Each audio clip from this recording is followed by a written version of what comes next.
তোমার এই অ্যাপিয়ারেন্স এর কারণে তুমি কি মিডিয়াতে কোনো সুবিধা পেয়েছো বা কখনো কোনো বুলিং এর শিকার হয়েছো? তো ওইটা আমার জীবনে একবারই ঘটে, ওই যে বলে না নেড়া বেলতলা একবার যায়, আমি ওই একবারই গেছি। হচ্ছে তোমার তো এই শুটিং লাইফে একটা খুব ভালো একটা ঘটনা বলবা এবং খুব খারাপ একটা ঘটনা বলবা যেটাতে তুমি কষ্ট পাইছো এবং কান্না পর্যন্ত করছো, আর একটা ঘটনা বলবা যেটা এমন খুশি হয়েছো যেটা লাইফের তোমার খুশি তোমার লাগে নাই। আমার শুটিং লাইফে বেসিক্যালি আমার কষ্ট পাইছি, বাট কান্না পাইছে এরকম হয় নাই। কারণ আমি সহজে নিজেকে, আমি এমন একটা মানুষ, আমি আমার লাইফে যা অর্জন করেছি, ইভেন আমার এই অভিনয় জগতে আমি যেভাবে আসলাম, সেটা সম্পূর্ণ স্রষ্টার ইচ্ছা। আমি স্রষ্টাকে খুব ভালোবাসি, ওনাকে মানি, যে ওনার কারণেই আমার এই মিডিয়া জগতে আসা, এন্টারটেনমেন্ট জগতে। তো এই ক্ষেত্রে আমি একটা জাস্ট ছোট্ট ঘটনা বলি। 2010 সালে হঠাৎ, আমি 2009 হচ্ছে আমার এইচএসসি দেওয়ার পর আমি একটা সেলসম্যান হিসেবে কাপড়ের দোকানে কাজ করি 1 মাসের জন্য, রোজার ঈদ ছিল। তো ওইটার পরপরই হচ্ছে তিতুমিরে, আমি গভর্নমেন্ট তিতুমির কলেজ মহাখালীতে ভর্তি হয়ে যাই ম্যানেজমেন্ট শাখায় 2009-10 সেশনে। তো ওইটার হওয়ার পর দেন 2010-এ আমি এরকম টুকটাক কাজ করতে থাকি, প্লাস ইভেন্ট সেকশনে কাজ করতে থাকি। তো এভাবে কাজ করতে করতে একদিন আমি রিল্যাক্সে বাসায় বসে আছি। তো টেলিভিশনে একটা নাটক চলতেছিল, নাটকটা কি ছিল আমার খেয়াল নেই। তো আমার যতটুকু মনে আছে হচ্ছে তকির ভাইয়ের একটা পুরাতন নাটক চলতেছিল। তো নাটকটা দেখার পর আমার এত ভাল লাগছে যে আমি তখন আকাশের দিকে তাকিয়ে স্রষ্টার কাছে বলতেছিলাম যে ইস, আমাকে যদি এভাবে মানে দেখা যেত। তো ঠিক এই সময়ে হঠাৎ করে 2000, মানে এইভাবে কাজ করতে করতে এই উইশটা আমি করলাম। তারপর ঠিক বিভিন্ন রকম কাজ করতে করতে 2010-এর ডিসেম্বরের দিকে আমি এক বড় ভাইয়ের মাধ্যমে ব্যাকগ্রাউন্ডে কাজ করার সুযোগ পাই। বাট তখন আমি জানি না যে আমি মিডিয়াতে কাজ করতেছি। তো ওভাবে কাজ করতে করতে আমি 2011 সেপ্টেম্বর পর্যন্ত, 2010-এর ডিসেম্বর এবং 2011 সেপ্টেম্বর পর্যন্ত আমি টোটাল 7টা ব্যাকগ্রাউন্ডে কাজ করি। আহামরি যে এমন কাজ করছি এমন না। তো বিভিন্ন টিভিসির ব্যাকগ্রাউন্ডে কাজ করি। তো লাস্ট টিভিসির তোমার কাজটা ব্যাকগ্রাউন্ড কি ছিল ছিল? Bangla league model, as a model হিসেবে কাজ করা। তো 2011 সেপ্টেম্বরে যখন আমি বাংলালিংক ডে 7 করি, তো তখন আমার সাথে একজন বাংলাদেশের বর্তমান সময়ে খুবই ফেমাস যে মডেল আব্দুল্লাহ আল মাহফুজ, মানে রাজমেনিয়া যে। তো আমরা দুজনে ওখানে ব্যাকগ্রাউন্ডে কাজ করি ওই সময়।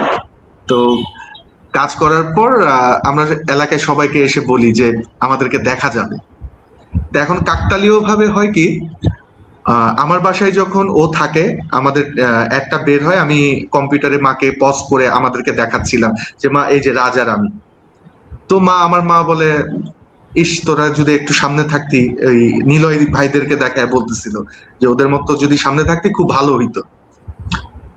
তো জিনিসটা মা যখন মানে কথাটা বলছে একটু খারাপ লাগছে। তা দুজনে বের হই। তা ঠিক একদিন পরে আমি রাজের বাসায়, এবং রাজও তার মাকে সেম ভাবে আমাদেরকে দেখাচ্ছিল এই অ্যাডে। তো রাজের মাও বলে সামনে থাকলে না ভাল লাগতো, সামনে নাই কেন? তো দুই মায়ের কথা একই ধাঁচের হয়ে যায়। তো ওর বাসা থেকে নামার পর আমি জিজ্ঞাসা করি দোস্ত কি করব? ও আমাকে বলে চল অডিশন দি। তো এই কথা বলার পর ঠিক আপনার ডিসেম্বরের 1 তারিখ থেকে 31 তারিখ পর্যন্ত টানা আমরা অডিশন দিই। এই অডিশনের মাধ্যমে যেটা হয় যে আমি 2012-তে এসে গ্রামীণ ফোনের একটা অফার ছিল জিপি চার্ন ব্যাক।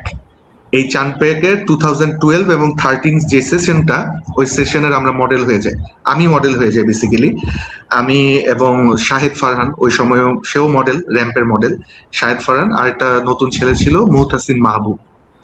তা আমরা তিনজন হচ্ছে মেইন আর্টিস্ট হিসেবে, গ্রুপে মেইন আর্টিস্ট হিসেবে এই জিপি চানবেকের মডেল হয়ে যায়। এবং 2012-13-তে আমরা টোটাল 7টা অ্যাড করি, এবং অসংখ্য আমাদের পোস্টার ছিল, বিলবোর্ড ছিল এই 2012-13-তে।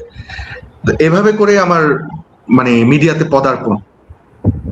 তো সেক্ষেত্রে যেটা হচ্ছে কি আমার কখনো মানে একটা যে লাইক খারাপ অনুভূতি যে হইছে বা কোনো খারাপ হ্যাঁ খারাপ এক্সপিরিয়েন্স হইছে, বাট কখনো খারাপ অনুভূতি হয় নাই আমার মিডিয়ার কাজ করতে যে। এক্সপিরিয়েন্স কোনটা, যেমন হচ্ছে রেমুনারেশনের ক্ষেত্রে কোনো মডেল কোঅর্ডিনেশনের মাধ্যমে যখন কাজ করেছি তখন সে টাকা পাইনি, সে টাকা পাইনি। তো ওইটা আমার জীবনে একবারই ঘটে, ওই যে বলে না নেড়া বেলতলা একবার যায়, আমি ওই একবারই গেছি। তো ওইটার পরে হচ্ছে আমি আজ পর্যন্ত কোনো মডেল কোঅর্ডিনেটরের মাধ্যমে কাজ করি নাই। আমাকে ডিরেক্ট প্রোডাকশন হাউস থেকে যখন ডাক দিছে আমি কাজ করছি এবং এভাবে করে কাজ করেই যাচ্ছি। তো এটাই হচ্ছে আমার এক্সপেরিয়েন্স আর কি। এক্সপেরিয়েন্স। আর হ্যাঁ, আর ভালো লাগার যে জায়গাটা, আমার মিডিয়াতে কাজ করতেই ভালো লাগে, মানে অ্যাকচুয়ালি কাজ করতে করতে ভালো লেগে চলে আসছে, ভালোবাসা চলে আসছে, দ্যাটস ওয়াই ভালোবাসা থেকেই কাজ করি। তুমি কি কখনো তোমার তোমার তো একটা আলাদা অ্যাপিয়ারেন্স আছে, লাইক তোমার হ্যাঁ। ফেস, হেয়ার কাট, সব লুক সবকিছু মিলিয়ে, তো তোমার এই অ্যাপিয়ারেন্স এর কারণে তুমি কি মিডিয়াতে কোনো সুবিধা পেয়েছো বা কখনো কোনো বুলিং এর শিকার হয়েছো? দুটাই বলো। আহ সুবিধা পাইনি, বাট বুলিং এর শিকার হয়নি, বাট একটা খারাপ এক্সপিরিয়েন্স আছে আমার। 2013-তে যখন আমি গ্রামীণ ফোন করে খুবই মানে মানুষের কাছে চর্চার মধ্যে আছি, তো ওই সময়ে একটা মুভিতে আমি সাইন করি, যে মুভিটা পরবর্তীতে আর হয় না। তো ওখানে একজন কো আর্টিস্ট ছিল, একটা মেয়ে।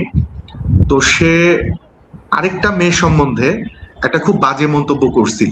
মন্তব্যটা এরকম ছিল যে ওকে এরকম উপজাতি বা চাকমা ক্যারেক্টার এই টাইপের একটা কথা বলছিল আর কি, উপজাতি বা চাকমা ক্যারেক্টার দিছে, ও আর কি বা পারবে, ওর তো এই ক্যারেক্টারের যোগ্য।